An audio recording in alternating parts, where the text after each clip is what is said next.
Long story short, I'm a condo slayer. That's the best term that I can just use to describe what I do on a daily basis. That's how you start. Yeah. Hashtag condo slayer. We're gonna add that to the list of Marcelo's sayings for the Miami YPN, because I'm particularly proud of that one. That was spur of the moment. But during my condo slaying ventures, I deal with a lot of foreign investors. I deal with a lot of international customers. And I'm glad that Christina Pappas mentioned that Key West in particular is trying to get some of that money after the hurricane, because I believe that the techniques that I'm going to go over today can be applied on any given real estate market. All you need is a compelling story, commitment, and a little bit of help with modern technology. So this question was the question that got me started into this whole experiment. You know, what must I do to attract customers from all over the world? And for me to give you guys some perspective, I gotta share a little bit of a story. And that story actually revolves around this property. This is a unit that I had listed for sale last year in downtown Miami. It's on Northeast 2nd Avenue. And the cool thing about this unit is that I had beautiful drone photos. I had professional photography throughout. I mean, great marketing for it, but it wasn't selling. And I remember I was driving to my parents' house on a Sunday, and it wasn't the best Sunday, if I remember correctly. And I get this call from this unknown number, and I answer it, and I'm like, okay, this must be some kind of scam. And the guy tells me, Marcelo, look, we're currently in Dubai. We live in Hong Kong. We don't know you, but we saw the property online, and my fiance wants to make an offer. We want to put an offer all cash. And at first, I'm like, okay, yeah, you probably thought I was born yesterday, haha. But then I remember my training, and I started asking questions. Turns out that they had proof of funds. Turns out that they needed the guidance. Long story short, I called my parents and I said, Mom, Dad, I cannot make it to dinner tonight. I made a U-turn on the turnpike and I went straight back to the county, went into my office, and 3 hours later we were under contract. 2 weeks later we closed. Cash, both sides, yeah. And I was looking at the HUD statement and at the closing and nobody's there. And I'm like, what did I just do? And I thought that it was kind of like a one-hit wonder situation where this just happened because this was a particular buyer that was not, didn't care about coming. And then it happened again, and then it happened again, and then it happened again. And that was just something that, we're talking about something that has occurred in less than a year, where my entire business changed just because I made some tweaks. And that's exactly what I'm gonna talk about today. How to get people to like your listings, how to get them to put an offer on the listings, and how to get more customers that haven't seen you yet, and overall make more money. So why should you be interested in getting some foreign investors? It's pretty self-explanatory, but when I was reading these stats that was released by Florida Realtors, the bottom numbers were the ones that interested me the most, particularly this one here, with this word here, and this one here because of my farming area. A lot of my inventory is in downtown Miami and Brickell and South Beach, and cash is great for those markets. So what does it take to attract these customers? What does it take to earn their business? First of all, you have to understand their wants and needs. You have to understand where they come from, and you have to understand their particular situations. Depending on which country or which continent they're coming from, they could be leaving from, it could be because of economic reasons, it could be because of political reasons, religious reasons, or maybe they just want a little bit of sun and fun and no state income taxes. You have to enable your business to be able to attract these customers. You have to be able to have the right tools that's actually going to put yourself on a platform where they're going to call you in the first place. You're going to have to elevate your customer service and salesmanship to a level that's not that's beyond what it takes to earn the business of local buyers. This is a more international clientele. Sometimes they're a little bit more sophisticated. Sometimes they may not understand English so well, so you have to speak a little differently. And I'm actually going to go over some case studies explaining exactly how I earned the business for these particular customers, what were the main issues, just because I like to put my mouth where, whatever the saying goes. I like to lead by example, you know. So I already explained why. I already explained what it takes. This is how you actually do it. So these are, in my opinion, are my 4 pillars that are necessary to get these customers to earn their business. You need the right knowledge, not just overall real estate knowledge and the process of buying and selling real estate, but also how it pertains to them as foreign investors or foreign customers. You're gonna need some credibility. So I'm gonna go over that a little bit. You're gonna have to show, we're dealing with a customer that has never met you sometimes. They don't have any support. And again, these are generalizations. Some people, they have already a system, but for the most part, this is their first time in the United States. They don't know the process, so you have to show that you know what you're doing. The skill comes down to your work ethic. It comes down to the salesmanship aspect that I was just referring to. And last but not least, I'm actually going to go over what are the technology and what are the resources that I have in my business running as we speak that makes my life a little bit easier, particularly with these customers.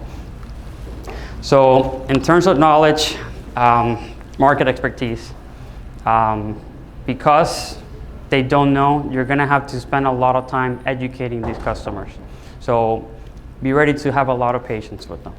Be ready to take them by their hand like a preschool kid, and you're taking them to kindergarten, and this is their first time riding down on the little slide, on the little playground. They're going to want to understand how the process works, so make sure you understand, again, the ins and outs of the contract. Make sure you show them, you know, even the little small things. So for me, it's important to always go over the as-is contract, stay up to date if there's any changes, and know specifically what are the chapters for every particular situation, such as the inspection period, the condominium documentation loophole on the condo addendum, and try to know it verbatim so that it just slips out of the tongue and just makes me, you know, just portrays me as an expert a little bit further. The better you can recite these lines, and I'm not an actor, I'm a real estate agent, but the better you actually emanate them from you, the more confident they're going to feel, and the more likely they're going to want to pull the trigger, which is what I'm there for. I mean, I need them to sign it, or at least e-sign them. The global international affairs, it's going to be upon your discretion. I'm a big fan of reading. Most of my friends, they're a big fan of reading as well. I read all the time. This is going to help you relate to your customers more, especially if you don't have a lot to relate with them from. For example, I was dealing with a Turkish customer back in December. I don't know anything about Turkey. Never been to Turkey. Now I know that their capital is Istanbul, but you know, just because I'm a little Wikipedia. But I went to Netflix. I started watching some Turkish, you know, TV shows. Some of them are actually pretty good. Next time I saw the customer, I was, you know, and it just so happened that he also saw that show. He loves the show. He follows the stars on social media, and now he's like, oh, you're cool. You know, I can do business with you. That's a very fun example, but it also comes down to also politics. Just have a base of what's happening. Just because if you actually can not even portray, if you know what are their struggles, they're going to be able to talk to you and be able to open up to you. If you can't, I mean, you can still maybe help them, but you won't be able to maybe have that same level of confidence as that you should have as an advisor. This, I would take a picture if you can. This is some of the reading that I do on a weekly basis, daily, some monthly basis. It's what I typically like to use to stay in touch with things. The research statistics, the trend graphics, the months of inventory. This is the language that most of these investors know and understand. And if you can actually back up your statements with data that emanates from these sources, things change. Credibility. So remember, before these customers become customers, they're just a lead. They're part of the funnel that Alfredo was referring to earlier. They don't know who you are. They don't know if you're the real deal. They only know that you have some kind of profile online and that you have a listing and you represent the seller. Your job is to make sure that you're the reliable source. Your job is to make sure that they understand that they're speaking with a professional, and that if they're serious about investing in South Florida real estate, and in my case, downtown Miami or Miami Beach, they're talking to the right person, and that I can get them from point A to point B. So you have to establish your reputation. How do you do that? Marketing yourself. Blogging, social media, reviews, testimonials, as many as you can, and you try to build your business around it, just because one particular example is online reviews. It's been getting to the point where I have enough reviews that by the time they contact me, they actually already know me, they ran the reviews, and they already feel comfortable even saying some confidential things to me, just to not waste time. So basically the profile did all the selling for me. Without even mentioning anything, they're calling me, Marcelo, we're ready to go. Sell my house, I live in Karachi, Pakistan, I need you to get it moving. So that's where the credibility aspect comes in. This is an example in terms of the credibility. If you're trying to get these international customers, this is how you earn them. You try to post as many reviews as possible. I have some of them in Spanish, just to automatically make people understand that I can also speak Spanish to them, that if they feel comfortable speaking Spanish, I can do the whole transaction in Spanish. And maybe 1-2 reviews might be a little sketchy, but 51 reviews or more, and they're all consistent with the addresses. I mean, it already gets to the point, okay, this is, you're reading the source, you're not reading fake news or something. Where do you have these? These, for example, are in Zillow. But just like I put them on Zillow, I'll take a screenshot and I'll put it on my social media. I have a little section on my Instagram where people can just click on them. Sometimes I'll post them on Facebook. Sometimes I'll put them on my listing presentations as well. And most of my listing presentations are also electronic, and they're in different languages. So if I have an email, for example, from a potential seller, and I know that they live abroad, I can have it translated into Italian, for example, like I did 2 weeks ago, and show these reviews. Yes. So is it misleading if we have material out there that we're advertising, including our listings to foreign buyers abroad, and we don't speak that language? Have you been faced with something like that, or maybe you've had something out there that you don't speak German, but you're posting in German markets? Jay, that's an excellent question. Let me go over that in just a moment. But the quick answer to that is no, just because I do put that I only speak English and Spanish, and that if they don't speak English or Spanish, that they need to have an interpreter ready to assist. And I can also provide that, if it's a person that's already pre-approved and qualified, like I've done with some clients from China. This is in no particular order. I don't want to delve too much into this, just because for the most part I know most of you, and I believe that most of you are very skilled and experienced real estate agents. You all know that you have to manage expectations. You all know that you have to listen very attentively. Just pay close attention that when you're dealing with a foreign customer, you just have to take this on steroids. Because we're dealing with a customer that necessarily doesn't have English as their first language. They're not so well versed on the market. So definitely excel in your capabilities as best as you can. And just try to be on top of your level when it comes to professionalism. A lot of the clients that I've been getting, they don't want to waste time. So if I'm not at the top of my game, they're just simply going to call somebody else. We are in a pretty competitive real estate business. This is where I want to go over, because for me, this is the meat and potatoes that gets the wheels moving and that gets phone calls into my listings. So the first thing that I do is I make sure that on all my advertisements, I make sure to add my WhatsApp. Some people use Skype. I put my WhatsApp. It really depends on what you're more comfortable with. It's the preferred way for me to handle international calls. And then also what I've been starting to do, because I'm starting to work now in different time zones, I'm either taking calls very late at night, or depending on the customer, at all times. So for the most part, even on a presentation, like right now, I'm going to have my phone with me, and I'll be on call. And if you want to take this seriously and enjoy the benefits of these customers, just be prepared that you're going to have to live with your phone. You may have to get one of those little straps or something, because you're going to have to take it wherever you go. If you're not doing professional photography, drone photography, and 3D renderings, this is your call to start doing it right away. At this point, it is essential to all my listings. I do it on all my listings, even if it's a $1,000 rental. Why? Because I want consistency across my entire portfolio. Whenever a customer comes and sees my listings and they see that it's just the same photographer that I use on a $1.3 million listing, it shows that I put the same amount of care. And also, if you can take advantage of a photographer that knows how to use a wide angle lens, it's almost to this point where you don't even have to be there to really get the feel of what the property looks like in person.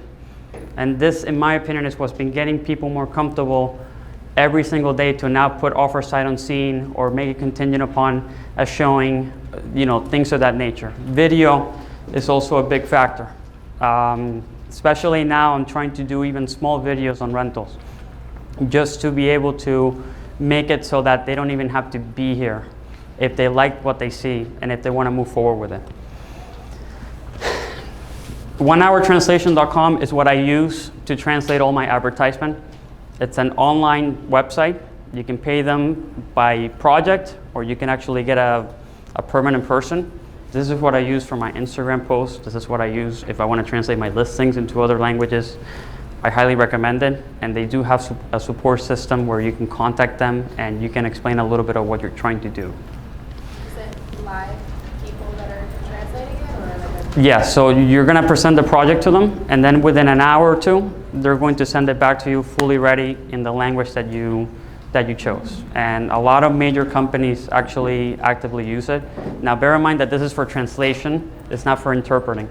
So I always like to add the wording to have their interpreter ready if they do not speak English. Fortunately, a lot of the people I've been dealing with do speak English. They're businessmen that have done business in the United States before, maybe not necessarily in real estate, but they're well versed, so we already speak the same language. Yes? I have a question to the group, because I know some people maybe have family abroad or whatnot. Have you ever seen one of your listings on the other side of the pond? In other words, because I know that we communicate a lot of our listings in different languages already. So has anybody ever been abroad somewhere and kind of went to seek out their own individual inventory to see what it looks like in that country's native language? Anybody? Interesting as a little case study for that. Someone else, family somewhere. Yeah, unfortunately for me, I travel a lot, but I travel from street to street in Miami. I don't really go from country to country. Like, you ask me where I've been in Miami, and I can put dot, dot, dot, dot, dot, dot, and I can put bigger dots on everything I sold, but countries, it's like, but an interpreter is the next one. And again, if you don't have a photographer on your payroll, because that's a must. That's a must. Now, social media. Does everyone recognize these three logos here? Anyone that does not? Okay. Twitter. Now, anyone can tell me which ones are these? Facebook in the middle? No, that's VK. VK is a Russian Facebook. This is Weibo. Weibo is actually owned by Alibaba, which is almost, I don't want to call it the Amazon of China, but it kind of is. It's an e-commerce giant, and it's actually one of the biggest social media platforms in China. Over 500 million consumers every single year. And then the one on the far right is called Youku, which is the Chinese version of YouTube. Now, remember what I said about 30 seconds ago about drone photography and videos? I typically don't put any languages on my videos. I'd rather let the house sell for itself. All you have to do is just make sure that just like you put them on Facebook, Instagram, and Twitter, just add them here. Just add them here. You'll be surprised. And then you have the translation underneath the video. You can have it translated. All I have to do is just copy paste the translation, and then phone call, phone call, phone call, phone call. Are you directly posting in each one of those three sites, or is there like an app that like you put it once and it goes to all three? I believe there's an app. I believe there is an app for it. I think it's called Buffer. I'm a bit of a control freak, if I can be candid. I actually like to single-handedly add them myself, just because I think it's important. I want to be able to control the data that I'm sending out there. For example, to not be misleading, and just to make sure that it's done right. almost like a chef, you want to make sure that you can be as precise as possible. But it's just a security measure, and also just to kind of control the inventory myself. Let me finish, and I'm going to go over the questions if you don't mind, because maybe I'll answer them by the time I'm done. Case studies. So this is 710 Washington Avenue. I actually rented this unit, and it's unit 420, and I rented it on 420 of 2018, Jorge. With some little hashtags that I actually managed to tweak, and because the photography was so impeccable, I actually got a girl named Rose from Quezon City, Philippines, that contacted me. She tells me, Marcelo, I'm getting transferred out to Miami. I want to start in the entertainment industry. I think it was bottle service or something. I love the place. I just need a little video. I went, did a video, showed her the location, show her some drone photos to show her how close it was to the ocean, because it's only 2 blocks. Deal, no agent, both sides, 2-hour work. 888 Biscayne, this one I sold it earlier this year. I had it listed. I started doing the little bits and pieces of translation. And this particular buyer, I can't specifically say where she's from, but she's from China. Was going to come and study at and at first they were going to take her to Coral Gables. She didn't want to be in Coral Gables. She wanted to be close to the Heat Arena. She wanted to be close to the beach. Called me directly, sent me the proof of funds, spoke with her parents, saw the video. Marcelo, we're ready to move forward. Where do I sign? Is this in English? And luckily they spoke English. The parents, they needed somebody. Their English was a little bit, below average, but they spoke perfect English. They did all the interpreting work for me, and she paid, and I had to, she charged me nothing because she wanted it. I mean, she definitely wanted the apartment, so she did everything she could to make sure that the parents understood that, this is the one I want. And again, these people have no agents. So all you have to do is answer the phone. You have to send the little baits and hooks that I was mentioning to, and they're going to call you. All you have to do is just not say stupid things, and all you have to do is be professional, be polite. Where did you advertise it? In China on their social media? Yeah, so this particular one, she saw it on Instagram, but then she loved the fact that she went on Youku, and she also saw the video on it there. And then she went on YouTube, and it's also there. And then she texts me like, wow, like you're everywhere. And again, eventually she flew in. We did a 10-day inspection just because I wanted her to feel comfortable. But by the time we already had agreed on terms, she had not stepped foot in the apartment whatsoever. Same thing, same building, different date, different unit. Not China, Turkey. And this particular person, this is the one that we bonded over the TV shows on Netflix. He was awesome. And now he actually hired me to rent it out for him as well. Same thing. Basically saw it online, didn't, basically like what he saw, loved the view, pulled the trigger. And then the craziest one is actually these 3 units. It started in 2016. 2 in Hollywood, 1 in Pompano Beach from an investor from Taiwan. 2200 Taylor Street, 5400 Hollywood Boulevard, and then 508 Gardens Drive. How many times have I met with this particular investor?